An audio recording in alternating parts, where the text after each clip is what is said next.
ኢራን ጨለማ ወርሷታል። የእስራኤልና የአሜሪካ ጥምር ኃይል በኢራን መዲና ቴህራን በሚገኘው የኤሌክትሪክ መረብ ላይ የአየር ጥቃት ከፈጸመ በኋላ በከተማ ውስጥ መጠነ ሰፊ የኃይል መቋረጥ ተከስቷል። ቴህራን ጨልማለች።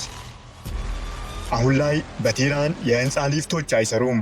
የትራፊክ መብራቶች ቆመዋል። የኢንተርኔት ግንኙነቶችም መስተጓጎል ገጥሟቸዋል። ሆስፒታልን ጨምሮ ሌሎች ትልልቅ ተቋማት ጄኔሬተር እየተጠቀሙ ነው። የኢራን አብዮታዊ ዘብ የባህር ኃይል አዛዥ አሊሬዛ ታንጊስሪ መሞታቸውን ዘገበ። ኢራን በሆርሙዝ በኩል የሚያልፉ መርከቦችን ለማስከፈል ሕግ ልታጸድቅ ነው። የመካከለኛው ምስራቅ ጦርነት ከቁጥጥር ወጥቷል። ዝርዝር መረጃዎችን ይዘናል። አብራችሁን ቆዩ።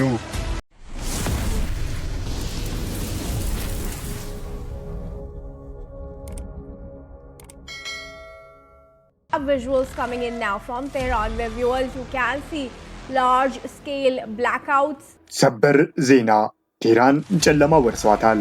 ጦርነቱ ከቁጥጥር ውጪም ሆኗል። የእስራኤልና የአሜሪካ ጥምር የአየር ኃይል በኢራን መዲና ቴህራን በሚገኘው የኤሌክትሪክ መረብ ላይ የአየር ጥቃት ከፈጸመ በኋላ በከተማ ውስጥ መጠነ ሰፊ የኃይል መቋረጥ ተከስቷል። ቴህራን ጨልማለች። ነዋሪዎቿ በድንገት ራሳቸውን ጨለማ ውስጥ አግኝተዋል።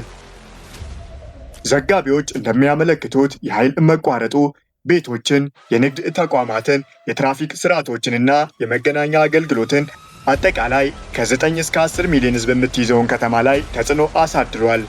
አሁን ላይ በቴህራን የህንፃ ሊፍቶች አይሰሩም። የትራፊክ መብራቶች ቆመዋል። የኢንተርኔት ግንኙነትም መስተጓጎል ገጥሞታል። ሆስፒታልን ጨምሮ ሌሎች ትልልቅ ተቋማት ጄኔሬተር እየተጠቀሙ ነው። አሜሪካና እስራኤል የሰነዘሩትን ጥቃት ተከትሎ በኢራን መዲና ቴህራን ላይ የተከሰተው መጠነ ሰፊ ኃይል መቋረጥ የሚያሳይ ምስልም እየወጣ ነው። በኢራን ዋና ከተማ ቴህራንና አካባቢዋ በቅርቡ የተፈጸመው የአየር ላይ ጥቃትን ተከትሎ በአንዳንድ የከተማዋ ክፍሎች የኤሌክትሪክ ኃይል መቋረጥ መጋጠሙን የሀገሪቱ መገናኛ ብዙሃን ዘገቡ። የኢራኑ ፋርስ የዜና ወኪል ባወጣው አጭር መረጃ በቴህራን ላይ የተሰነዘረው ጥቃትን ተከትሎ በአሁኑ ወቅት በተወሰኑ የከተማዋ አካባቢዎች የኤሌክትሪክ አገልግሎት ሙሉ በሙሉ ተቋርጧል ሲልም አረጋግጧል። ይህ በእንዲህ እንዳለ በኢራን ዋና ከተማ ላይ ስለተፈጸመው ስለዚህ የቅርብ ጊዜ የአየር ላይ ጥቃት ማንነትም ሆነ በዝርዝር ጉዳይ የእስራኤል መከላከያ ኃይልም ሆነ የአሜሪካ ጦር እስካሁን የሰጡት ምንም አይነት ፈጣን ምላሽ ወይም ይፋዊ መግለጫ የለም። ይህ ክስተት የኃይል መሰረተ ልማቶችን ቀጥተኛ የጥቃት ኢላማ እየሆኑ መምጣታቸውን የሚያሳይም ሲሆን በቀጠናው ያለው ወታደራዊ ውጥረትም ይበልጥ ወደ አደገኛ ደረጃ እያሸጋገረው ይገኛል። የኢራን አብዮታዊ ዘብ የባህር ኃይል አዛዥ አሊሬዛ ታንጊሰሪ መሞታቸው ተዘገበ። የኢራን አብዮታዊ ዘብ የባህር ኃይል አዛዥ የሆኑት ሬር አድሚራል አሊሬዛ በደረሰባቸው ከባድ ጉዳት ምክንያት ማረፋቸውን የሀገሪቱ ይፋዊ ምንጮች መግለጻቸውን ተከትሎ በክልሉ ያሉ የጸጥታ ስጋት አዲስ መልክ ይዟል። የኢራን አብዮታዊ ዘብ ኃይል ይፋዊ የዜና ወኪል የሆነው ሴፓ ኒውስ እንደገለጸውም አድሚራል ታንጊሰሪ ሕይወታቸው ያለፈው በደረሰባቸው ከባድ የመቁሰል አደጋ ሲሆን ባለስልጣናቱ ግን ስለ ጥቃቱ ዝርዝር ሁኔታም ሆነ ስለተፈጸመበት ስፍራ እስካሁን የሰጡት ማብራሪያ የለም።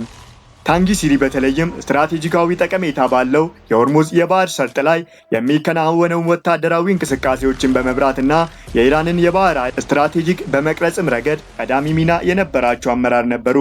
ከጥቂት ቀናት በፊትም እስራኤል በከፍተኛ ኢራን ወታደራዊ አመራሮች ላይ ኢላማ ያደረገ ጥቃት መፈጸሟ ዓለም አቀፍ መገናኛ ብዙሃን ሲዘግቡ መቆየታቸውም ይታወሳል። በእነዚህ ዘጋቢዎች ላይ ታንጊሰሪ በጽኑ ከቆሰሉት መካከል አንዱ እንደነበሩ ሲገልጽ የቆየም ሲሆን በአሁኑም የኢራን መንግስት ማረጋገጫ ከዘጋቢዎች ጋር የሚጣጣም ሆኖ ተገኝቷል። ሆኖም የቴህራን ባለስልጣናት ለጥቃቱ ተጠያቂ የሆነውን አካል በቀጥታ ከመጥቀስ ተቆጥበዋል። አድሚራል ታንጊስሪ በኢራን የባህር ኃይል አስተምሮት ውስጥ በተለይም ፈጣን የጥቃት ጀልባዎችና የባህር ዳርቻ መከላከያ ዘዴዎችን በመጠቀም የሚታወቀውን የአሴሜትሪክ ዋርፌር ስልት ላይ ቁልፍ ስብዕና እንደነበሩ ይነገራል።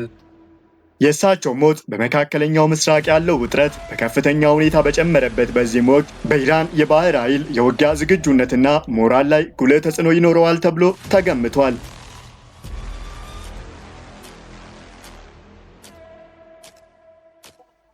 ኢራን በሆርሙዝ በኩል የሚያልፉ መርከቦችን ለማስከፈል ሕግ ልታጸድቅ ነው። የኢራኑ የፓርላማ መጅሊስ አባል አላዲን ቦሩጀሬዲ ወሳኙን የሆርሙዝን ባህር ወሽመጥ በተመለከተ የተዘጋጀውን አዲስ ሕግ በተቻለ ፍጥነት ይጸድቃል አሉ። በታቀደው አዲስ አሰራር መሰረት ያለ ኢራን ፍቃድ ምንም አይነት ጭነት በሆርሙዝ በኩል እንዲያልፍ እንደማይፈቅዱ ቦሩጀሬዲ ተናግረዋል። ኢራን በባህረ ሰላጤው ላይ አዲስ የጉዞ ክፍያ ለመጀመር እንደምትፈልግ ተናግረዋል። ደህንነትን መጠበቅና ለሚያልፍ መርከቦች አገልግሎት መስጠት ወጪዎችን የሚጠይቅ በመሆኑ በወሽመጡ በኩል የትራንስፖርት ክፍያ ለመሰብሰብ የሚያስችል ማዕቀፍ መዘርጋት አለበትም ብለዋል። We've had regime change. If you look already, because the one regime was decimated, destroyed, they're all dead. The next በኢራን የሥራ ለውጥ ተካሂዷል። ትራምፕ በኤርፎርስ ዋን ፕሬዝዳንታዊ አውሮፕላን ላይ ለጋዜጠኞች መግለጫ የሰጡት ዶናልድ ትራምፕ በኢራን ውስጥ የሥራ ለውጥ እንደተከናወነ እንደሚያምኑም በይፋ ተናግረዋል። ፕሬዝዳንቱ እንደገለጹት ከሆነም የቀድሞው የኢራን አመራር ሙሉ በሙሉ የፈረሰና አባላቱም ያለቁ ሲሆን ቀጣዩም ቢሆን በአብዛኛው መደምሰሱን አረጋግጠዋል።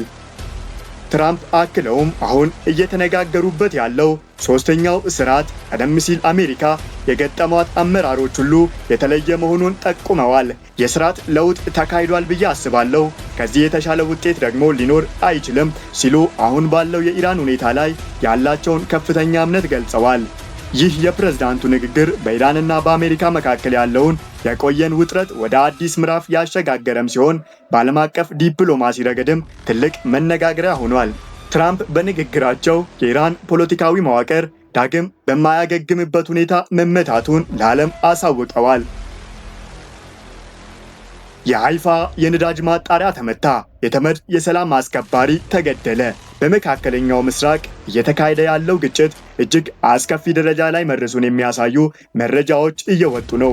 በቅርቡ ኢራን በእስራኤል ላይ በሰነዘረችው የሚሳኤል ናዳ በሃይፋ ከተማ የሚገኘው ግዙፍ የባዛን የነዳጅ ማጣሪያ ፋብሪካ በድጋሚ መመታቱ ተዘግቧል። ምንም እንኳን እስካሁን የሰው ሕይወት መጥፋቱ ባይረጋገጥም ፋብሪካው ከዚህ ቀደም በደረሰበት ጥቃት ላይ ተጨማሪ ከፍተኛ ጉዳቶች እንደደረሰበትም ተጠቁሟል። ይህ በእንዲህ እንዳለ በደቡባዊ ሊባኖስ በሚገኘው የዩኒፊል የሰላም አስከባሪ ጣቢያ ላይ በወደቀ ተኳሽ ጥይት አንድ የኢንዶኔዥያ ዜግነት ያለው ሰላም አስከባሪ ሲገደል፣ ሌሎች ደግሞ ቆስለዋል። የተባበሩት መንግስታት ድርጅት የጥቃቱ ምንጭ እስካሁን እንዳልታወቀ ምርመራ እየተደረገ መሆኑንም አስታውቋል። በሌላ በኩል ደግሞ በቱልካሪም አቅራቢያ ውጥረቱ አይሎ መዋሉን ተሰምቷል። የእስራኤል መከላከያ ሰራዊት እንደገለጸውም በወታደሮች ላይ የተሽከርካሪ ግጭትን ጥቃትን ለመሰንዘር የሞከረን ተጠርጣሪን ወታደሮች ተኩሰው ገድለዋል። ድርጊቱ በወታደሮች ሕይወት ላይ አፋጣኝ አደጋ ደቅኖ እንደነበረ የገለጸው ሰራዊቱ በአሁኑ ወቅት በአካባቢው ያለው የጸጥታ ሁኔታ እጅግ አሳሳቢ መሆኑን አመልክቷል።